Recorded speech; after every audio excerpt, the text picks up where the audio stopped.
Sir, Congress നേതാവ് ശശി തരൂർ ഇന്നിപ്പോ വലിയ വിവാദം ഉയർത്തുന്ന ഒരു ലേഖനം ഇന്ത്യൻ എക്സ്പ്രസിൽ അദ്ദേഹം എഴുതിയിരിക്കുകയാണ്. കേരള സർക്കാരിനെ പുകഴ്ത്തിക്കൊണ്ടാണ്. ഇന്നലെ അദ്ദേഹം നരേന്ദ്രമോദി അമേരിക്കയിൽ സന്ദർശനം നടത്തിയതിനെ പുകഴ്ത്തി നിരവധി കാര്യങ്ങൾ പറഞ്ഞു. അതിന് കുറച്ച് ദിവസങ്ങൾക്ക് മുമ്പേ ഈ അമേരിക്കയിൽ നിന്ന് ഇങ്ങോട്ടേക്ക് ഡീപ്പോർട്ട് ചെയ്യപ്പെട്ട അനധികൃത കുടിയേറ്റം, നുഴഞ്ഞു കയറി അവിടെ ചെന്നവരെ ഇങ്ങോട്ടേക്ക് ഡീപ്പോർട്ട് ചെയ്ത സംഭവവുമായി ബന്ധപ്പെട്ട് കോൺഗ്രസിന്റെ നിലപാടിന് വിരുദ്ധമായി തരൂർ ചിലതൊക്കെ പറഞ്ഞു. അപ്പൊ ഇങ്ങനെ പരമ്പരയായി തരൂർ കോൺഗ്രസിനെതിരെ, കോൺഗ്രസിന്റെ ഔദ്യോഗിക നിലപാടിനെതിരെ അദ്ദേഹം ഒരു സ്റ്റാൻഡ് എടുക്കുകയാണ്. ഇതെന്താണ് സൂചിപ്പിക്കുന്നത്? തരൂർ കോൺഗ്രസിനെ വിട്ടുപോവുകയാണോ, അതോ കോൺഗ്രസ് തരൂരിനെ പുറത്താക്കാൻ ശ്രമിക്കുകയാണോ? എന്താണ് ഇതിന്റെ അതിൽ അങ്ങ് കാണുന്ന കാഴ്ച എന്താണ്? ഇപ്പോൾ പറഞ്ഞ രണ്ടും അല്ല ഞാൻ കാണുന്ന കാഴ്ച. മൂന്നാമതൊരു കാഴ്ചയാണ്. ചില വ്യക്തിത്വങ്ങൾ, അത് തരൂരിനെ പോലെയുള്ള വിശ്വപൗരന്മാർ, ചില പ്രത്യേക ചട്ടക്കൂട്ടിനുള്ളിൽ അവരെ പ്രതിഷ്ഠിക്കുക ബുദ്ധിമുട്ടാണ്. പാർട്ടി അച്ചടക്കം എന്ന ചാട്ടവാറ് കാട്ടി മെരുക്കിയെടുക്കാവുന്ന ഒരു തരം വ്യക്തിത്വമാണോ തരൂർ എന്നതാണ് ഒരു ചോദ്യം. രണ്ട്, പാർലമെന്ററി ജനാധിപത്യം ഭാരതത്തിൽ ഇപ്പോഴും ശൈശവദിശയിലാണ്.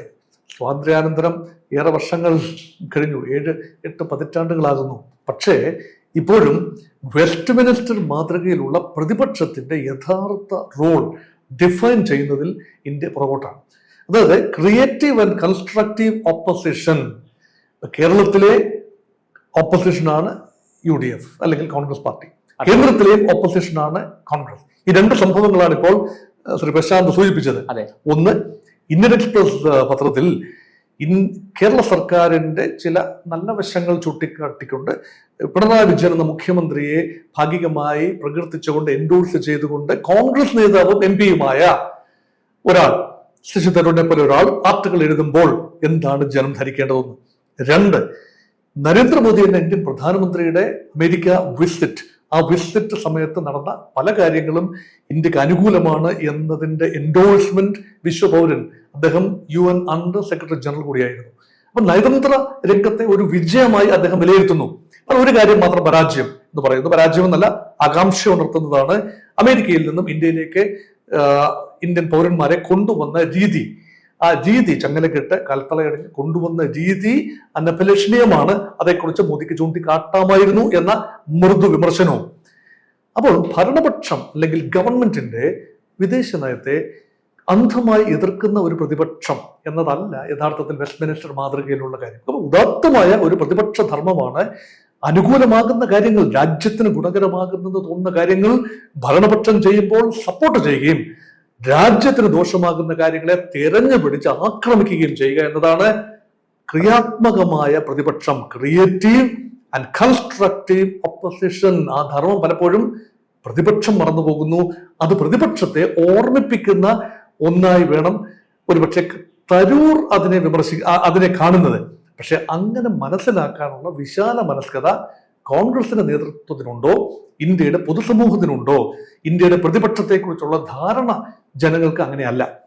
എന്ത് ചെയ്യുമ്പോഴും ഭരണപക്ഷം, അത് കമ്മ്യൂണിസ്റ്റ് പാർട്ടി ആയിക്കൊള്ളട്ടെ കേരളത്തിൽ, BJP ആയിക്കൊള്ളട്ടെ കേന്ദ്രത്തിൽ, നഖശികാന്തം എപ്പോഴും വിമർശിക്കുന്ന ഒരു പ്രതിപക്ഷ അംഗത്തെയാണ് സാധാരണ ആളുകൾ ഇന്ത്യയിൽ വിഭാവനം ചെയ്യുന്നത്. അതിൽ നിന്ന് വ്യത്യസ്തനാണ് തരൂർ.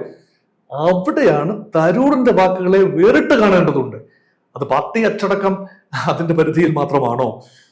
അദ്ദേഹത്തിന്റെ വ്യക്തി എന്നുള്ള നിലയിൽ അദ്ദേഹത്തിന്റെ പ്രതികരണങ്ങൾ പലപ്പോഴും ഒരു പത്രസമ്മേളനം വിളിച്ചുകൂട്ടി തരൂർ പറയുന്നതും വിമാനത്തിൽ നിന്ന് ഇറങ്ങി വരുന്ന വഴി അല്ലെങ്കിൽ ഏതെങ്കിലും ഒരു ലോഞ്ചിൽ കണ്ടുമുട്ടുന്ന സമയത്ത് ചോദിക്കുന്ന ചോദ്യങ്ങളോട് പ്രതികരിക്കുന്നതും രണ്ടായി കാണേണ്ടതാണെന്നാണ് എൻ്റെ അഭിപ്രായം.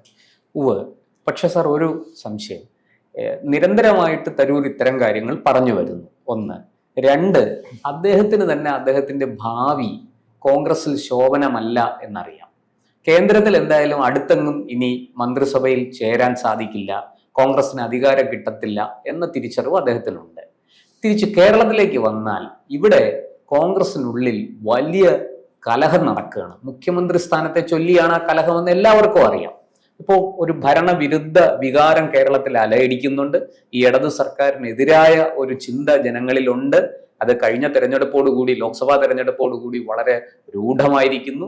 ഏതാണ്ട് എല്ലാ ഉപതെരഞ്ഞെടുപ്പുകളിലും നമ്മുടെ ചേലക്കര ഒഴിച്ച് ബാക്കി എല്ലാ ഉപതെരഞ്ഞെടുപ്പിലും കോൺഗ്രസ് ആണ് ജയിച്ചിരിക്കുന്നത്. അപ്പോൾ അങ്ങനെയുള്ളൊരു സാഹചര്യത്തിൽ കോൺഗ്രസിന് UDF അധികാരം ലഭിക്കും എന്നൊരു തോന്നലുണ്ട്. ഇതിന്റെ അടിസ്ഥാനത്തിൽ കോൺഗ്രസിനുള്ളിൽ മുഖ്യമന്ത്രി സ്ഥാനത്തേക്ക് വലിയ അടി നടക്കുകയാണ്. അപ്പോൾ ഇതും കൂടി ചേർത്ത് വായിക്കുമ്പോൾ തരൂരിന് തന്റെ രാഷ്ട്രീയ ഭാവി ഒട്ടും ശോഭനമല്ല എന്ന് തിരിച്ചറിയാൻ സാധിക്കും. അതുകൂടി മുന്നിൽ കണ്ടുകൊണ്ടാണോ അദ്ദേഹം ഇങ്ങനെ ഒരു നീക്കം നടത്തുന്നത്? കൃത്യമായി തരൂറിന്റെ മനസ്സിലൂടെ എന്താണ് പോകുന്നതെന്ന് ഇപ്പോഴും കൃത്യമായി നമുക്ക് നിഗമനങ്ങളിൽ എത്താൻ ബുദ്ധിമുട്ടുണ്ട്. കാരണം അദ്ദേഹം ഒരു കൺവെൻഷണൽ പൊളിറ്റീഷ്യൻ അല്ല. ശരാശരി ഗ്രാസ് റൂട്ട് ലെവലിൽ നിന്നും വന്ന KSU, യൂത്ത് കോൺഗ്രസ്, അല്ലെങ്കിൽ അതുപോലെയുള്ള KPCC അംഗം, ഇങ്ങനെയൊക്കെയുള്ള രീതിയിൽ വന്നതിന് ശേഷം MP ആയ, മന്ത്രിയായ ആളല്ല തരൂർ. അദ്ദേഹം യുണൈറ്റഡ് നേഷൻസിന്റെ അണ്ടർ സെക്രട്ടറി ജനറൽ ആയ ആളും സെക്രട്ടറി ജനറൽ ആകുന്നതിന് പടിവാതിൽക്കൽ എത്തി നിന്ന് അമേരിക്ക വേണ്ട രീതിയിൽ സഹകരിക്കാതെ ഇരുന്നതുകൊണ്ടും അന്നത്തെ ലോകരാഷ്ട്രീയം അതിനനുകൂലമല്ലാതെ ഇരുന്നതുകൊണ്ടും ഇന്ത്യയുടെ ഭാഗത്തുനിന്നും വേണ്ട ഒരു പിന്താങ്ങൽ ഉണ്ടായില്ല എന്നതുകൊണ്ടും അദ്ദേഹത്തിന് കപ്പിനും ചുണ്ടിനും ഇടയിൽ അത് നഷ്ടപ്പെട്ടു. അതിനേക്കാൾ വലിയൊരു പദവി അല്ല കേരള മുഖ്യമന്ത്രി സ്ഥാനം. ഒന്ന്, കേന്ദ്രത്തിലെ ഒരു ക്യാബിനറ്റ് മന്ത്രിസ്ഥാനം, ഒരുപക്ഷെ ഇന്ത്യൻ പ്രധാനമന്ത്രി സ്ഥാനം എന്നതല്ലാതെ മറ്റൊരു സ്ഥാനവും തരൂരിനെ സംബന്ധിച്ചിടത്തോളം അത്ര പ്രിയപ്പെട്ടതോ വലുതോ ആകണമെന്നില്ല. ഒരുപക്ഷെ കേരളത്തിന്റെ മുഖ്യമന്ത്രി സ്ഥാനത്തേക്ക് ഒരുപാട് പേര് തരൂരിന്റെ ഒരു പേര് 2 വർഷം മുൻപ് സജസ്റ്റ് ചെയ്ത് നമ്മുടെ എല്ലാം മെമ്മറിയിൽ ഇപ്പോഴും വളരെ ഫ്രഷായി തങ്ങി നിൽക്കുന്നു. തരൂർ ഇങ്ങനെ NSSന്റെ യോഗങ്ങളിൽ പങ്കെടുക്കുന്നു. തരൂർ ഡൽഹി നായരല്ല, പെരുന്ന നായരല്ല, വിശ്വനായരാണ്, ലോകത്തിന്റെ അഭിമാനമാണ് എന്ന രീതിയിൽ NSS ജനറൽ സെക്രട്ടറി സംസാരിക്കുന്നു. സമുദായ സംഘടനകളുമായി അടുത്ത ബന്ധം ഇപ്പോൾ ശ്രീ ചെന്നിത്തലയും ശ്രീ VD സതീശനും ചെയ്യുന്നതിന് സമാനമായ നീക്കങ്ങൾ, സാമുദായിക സംഘടനകളുടെ ഗുഡ് ബുക്സിലാകാനുള്ള ശ്രമങ്ങൾ, അത് മാത്രമല്ല ഒരുപാട് സ്ഥാപനങ്ങളിൽ പോകുന്നു, സംസാരിക്കുന്നു. അങ്ങനെ ഒരു പൊതുജന സമ്പർക്ക പരിപാടിയായിരുന്നു കോൺഗ്രസ് പ്രസിഡന്റ് തെരഞ്ഞെടുപ്പിൽ മത്സരിക്കുന്നതിന് മുമ്പുള്ള സമയത്ത്, അതിനുശേഷവും തരൂർ. അപ്പോൾ എല്ലാവരും പ്രതീക്ഷിച്ചു ഒരുപക്ഷെ കേരളത്തിന്റെ മുഖ്യമന്ത്രി പദവിയിലേക്കാണോ തരൂറിന്റെ കണ്ണ്. പലരും കേരളത്തിന് തരൂർ വന്നാൽ തരൂരിനെ വിളിക്കൂ, കേരളത്തെ രക്ഷിക്കൂ എന്ന രീതിയിലും അദ്ദേഹത്തിന് കേരളത്തെക്കുറിച്ചുള്ള അദ്ദേഹത്തിന്റെ പ്രഭാഷണങ്ങളിൽ നിറഞ്ഞു നിന്നതും കേരളത്തിന് സമ്പദ് വ്യവസ്ഥയും കേരളത്തിനെ ബെയിലൗട്ട് ചെയ്യാനുള്ള പദ്ധതികളും അതെങ്ങനെ ആവിഷ്കരിക്കണം എന്ന വലിയ ചിന്തകളാണ്. കേരള വികസനം അദ്ദേഹത്തിന്റെ ഒരു സ്വപ്നമാണ്, വലിയ സ്വപ്നമാണ്. അത് അദ്ദേഹം ഉറക്കെ പറയുകയും ചെയ്യുന്നു. ഇപ്പോൾ അതിന്റെ പിച്ച് കുറഞ്ഞിട്ടുണ്ട് എന്ന് മാത്രമേ ഉള്ളൂ. പക്ഷെ ഉച്ചസ്ഥായിലായിരുന്നപ്പോഴാണ് കേരളത്തിന്റെ മുഖ്യമന്ത്രി സ്ഥാനത്തേക്ക് ശ്രീ ഡോക്ടർ തരൂരിനെ പലരും കണ്ടത്. പക്ഷെ ഇന്ന് സാഹചര്യം മാറിയിരിക്കുന്നു. തിരുവനന്തപുരം മണ്ഡലത്തിൽ ഉൾപ്പെടെ അദ്ദേഹത്തിന്റെ 3ാം ഊഴത്തിൽ അദ്ദേഹത്തിന് വിജയം നേടാൻ കഴിഞ്ഞു. പക്ഷേ ആ വിജയത്തിനും വലിയ തിളക്കമില്ല. കാരണം ശക്തമായ പോരാട്ടത്തിലൂടെയാണ് അദ്ദേഹത്തിന് BJP സ്ഥാനാർത്ഥി രാജീവ് ചന്ദ്രശേഖരനെ പരാജയപ്പെടുത്താൻ കഴിഞ്ഞത്.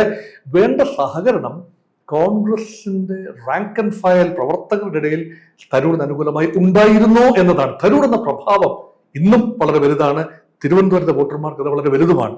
അതുകൊണ്ടായിരിക്കണം തരൂർ ജയിച്ചു വന്നത്.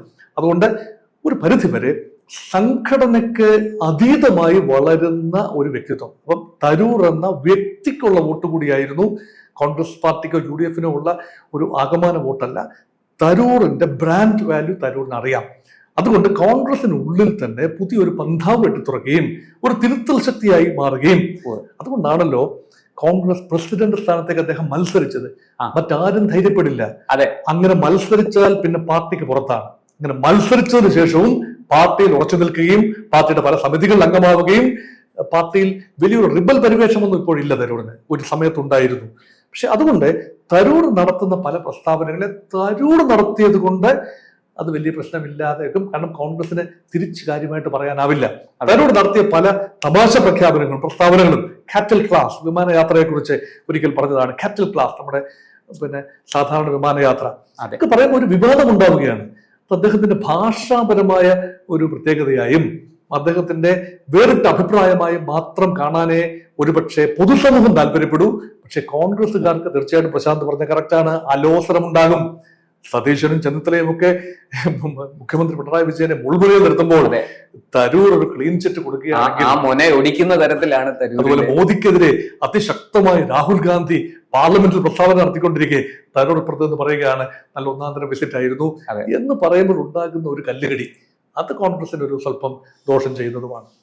തീർച്ചയായിട്ടും എന്തായാലും ഒരു ബ്യൂറോക്രാറ്റ് പൊളിറ്റീഷ്യൻ ആയതിന്റെ ഗുണമാണോ ദോഷമാണോ അത് വരും കാലങ്ങളിൽ തെളിയിക്കേണ്ടിയിരിക്കുന്നു. തരൂരിനും അദ്ദേഹത്തിന്റെയും പ്രായം വർദ്ധിച്ചുകൊണ്ടിരിക്കുകയാണ്. ഏതെങ്കിലും ഒരു നല്ല ഭരണഘടനാ പദവിയിൽ എത്തണം എന്നുള്ള മോഹം അദ്ദേഹത്തിനും ഉണ്ടാവും. എന്തായാലും നമുക്ക് കാത്തിരുന്ന് കാണാം ഒരു രാഷ്ട്രീയക്കാരനായി മാറിയ ഒരു ബ്യൂറോക്രാറ്റിന്റെ വിജയമാണോ അതോ അദ്ദേഹം ഇങ്ങനെ അങ്ങ് പതുക്കെ ഒതുങ്ങി ഈ ഒരു MP ഇതിൽ കൂടെ തന്നെ അങ്ങ് പോയി അദ്ദേഹത്തിന്റെ രാഷ്ട്രീയ ജീവിതത്തിന് ഒരു പരിസമാപ്തി ഉണ്ടാകുമോ എന്നുള്ളത് കാത്തിരുന്ന് കാണുകയേ നിർവാഹമുള്ളൂ.